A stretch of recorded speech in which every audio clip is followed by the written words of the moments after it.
morning and welcome back to the Shit Show. In classic Steinfab fashion, it's 2 p.m. and I'm just headed to swap this motor right now. I've been dealing with trying to order tires and get everything lined up for no coast, but there's a lot of things that need to happen to make this drift event happen. I got the motor up here. The issue is I need that to pull the old one. So I'm gonna go ahead and load this back up in the truck, jump the 240.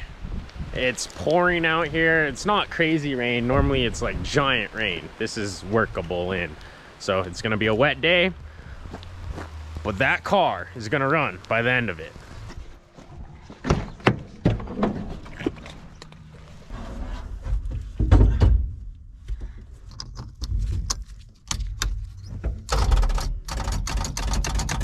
Good start to the day.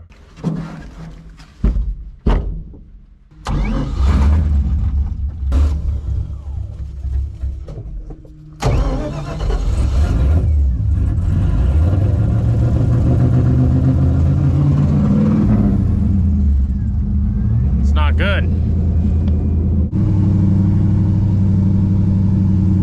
Last drift event, all my hood bolts fell out and we were trailing. Oh, no, there's one hanging on, barely. But we trailered this thing back, pretty much not having a hood attached to it, so sketchy.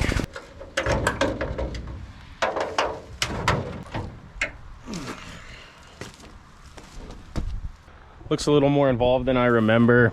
The tubular front bolts on 2 bolts down here, 2 bolts there, 1 bolt up by the fender and 1 over there. This is when I remember I welded my fenders straight to my bash bar to stop them from flopping. So now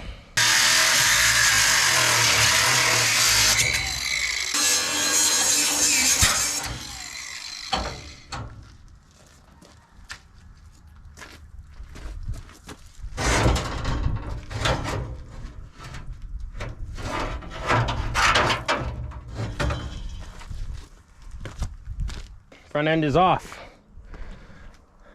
Love having it on 6 bolts.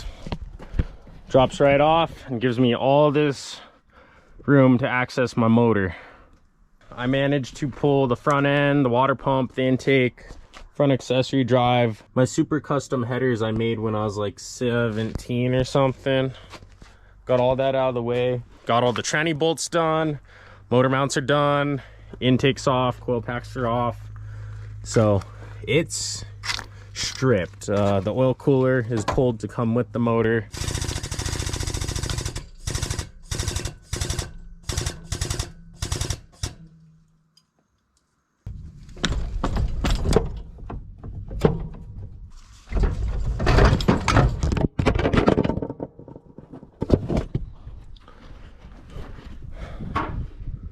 Just popped out.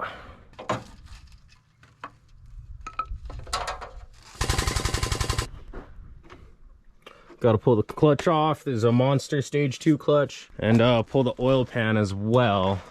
This thing was hemorrhaging oil everywhere, which is probably why it ran out, and I should have checked it, but whatever, it's a 4.8, who cares?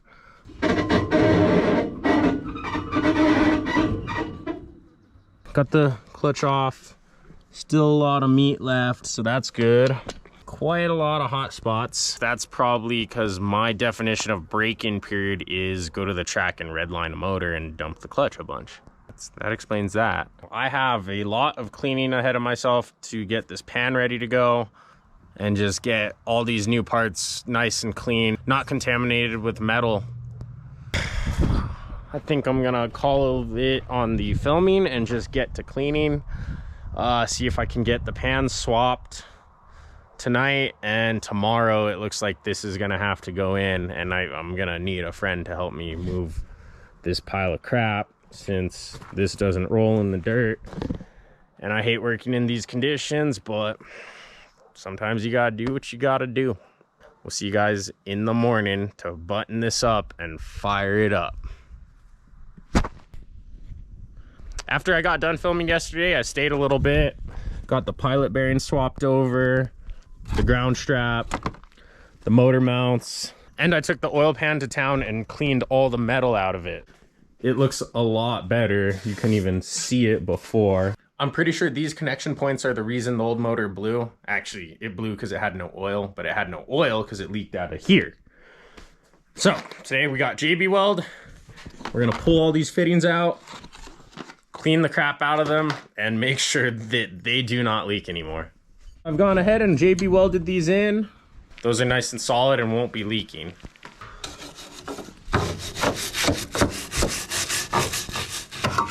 Dude, it's blue under there. Yeah, it used to be blue. We got a brand new oil pan gasket, but you still are supposed to put a little sealant in these corners right here. We got the best sealant there is out there, Toyota Seal Packing 103. And it's just to fill those cracks in between the covers. Just the little cracks.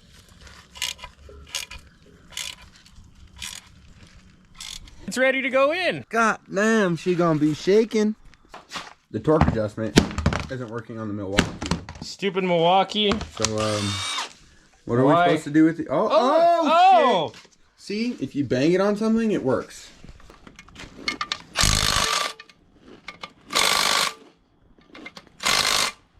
Those are at like 70 foot-pounds now, but tight is tight, right? We got the clutch on, flywheel on, oil pan on. It's just time to lube it up, because knowing me, I'll forget and start it up and rod knock this thing. Sounds about right, huh? We're familiar with that, aren't we? Yeah. Did you guys know, if you look over here, those are all cars I've rod knocked. I don't believe in oil changes. I just buy a new car.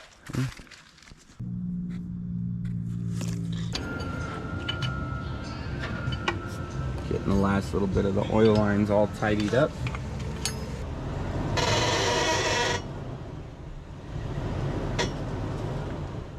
Do you think this string is gonna hold it? Yeah. And then just pull it up like that. The tranny's less dragging.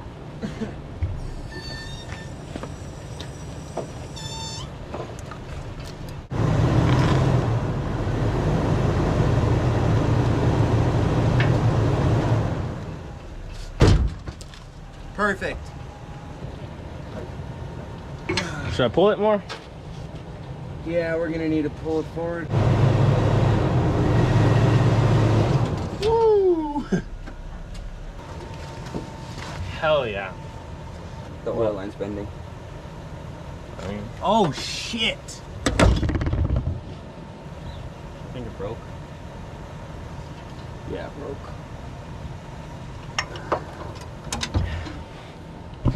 Yeah, it just pulled right out of the... Yeah, that happens. Broke the oil line.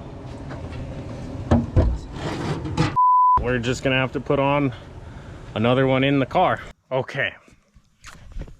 The motor's in. Fully connected. Busted that oil line. We need a way to adapt this to the oil pan. I gotta drive 45 minutes to get parts, 45 minutes back. So there goes an hour and a half. We're on the way to town so I could get the right fitting. And then I realized I used to have a whole fabrication department. Found this. This is not what we're looking for. So we're gonna try to put this onto the oil pan where it needs a 90. And then if we can bridge it with this, oh, we can even take the 90 off and just go boom, straight in right there. So this might be the saving grace.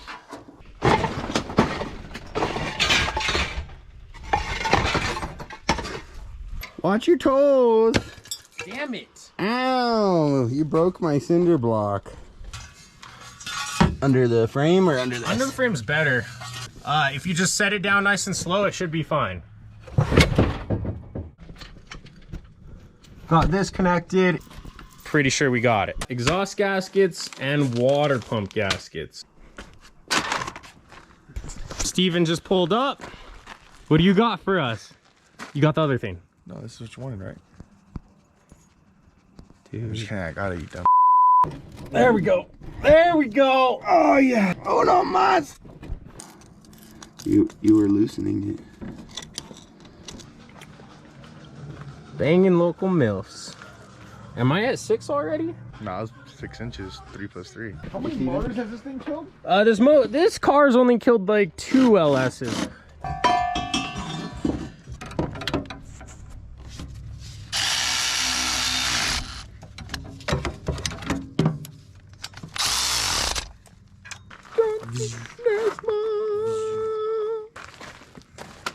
It's over, Anakin.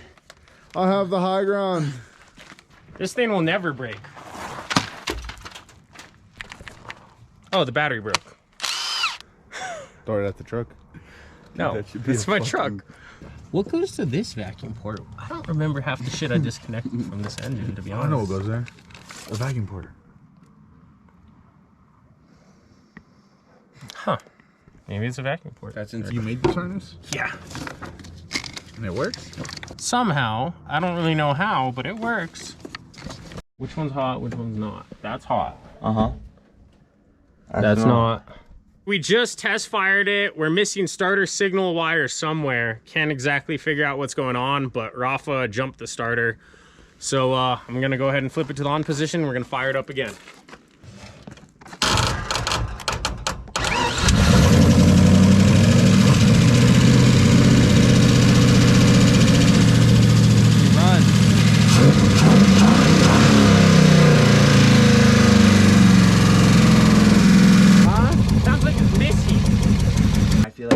It's pretty ticky.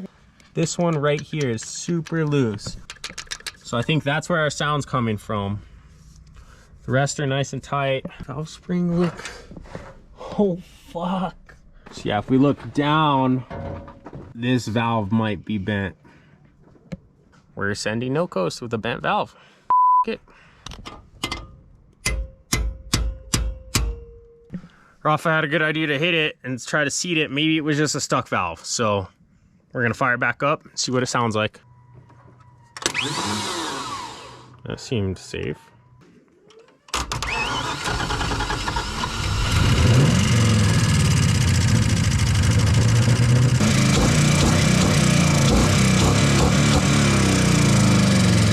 Looks like it's going to the drift event on 7 cylinders, and that's just the way it is.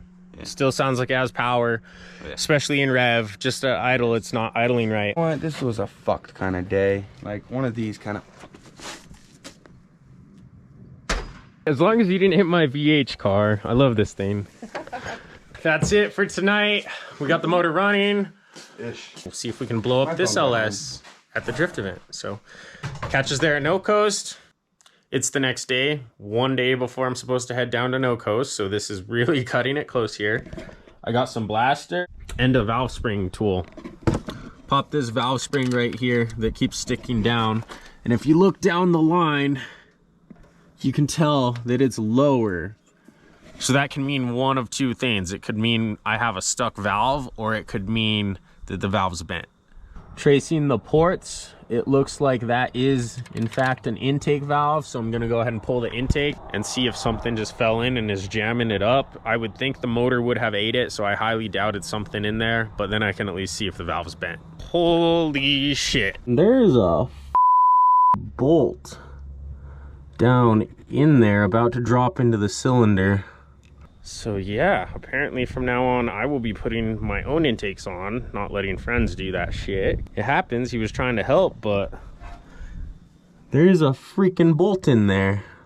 I got the bolt out and you can see where the intake valve was mashing into it. This is out now. So it might be a little bent, but if we look down the springs now, this one is now up, not a bunch of lash. Nice and tight. So I believe we were able to cure, probably by removing this bolt wedged in there, I would say 90% of the misfire. It was just hanging on by the head of that bolt. So that was a close one. The starter wasn't working yesterday. And I was like, it has to be something stupid. And if you look way down in here, here's my starter signal wire got disconnected.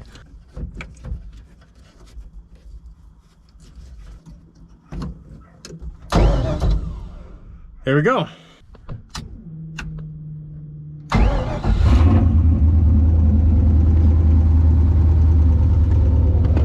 Oil pressure's good. I still hear a tick, way quieter than almost eating a bolt. So yeah, there's still a tick coming from down in there. So odds are we bent that valve trying to pry up with the pry bar and get the spring up. Sounds way better though.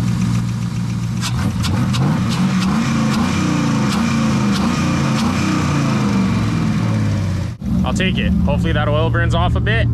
I'm gonna go ahead and button up the rest. Get all the accessories on, the water pump. That's revving without a MAF. Sounds pretty good with no MAF.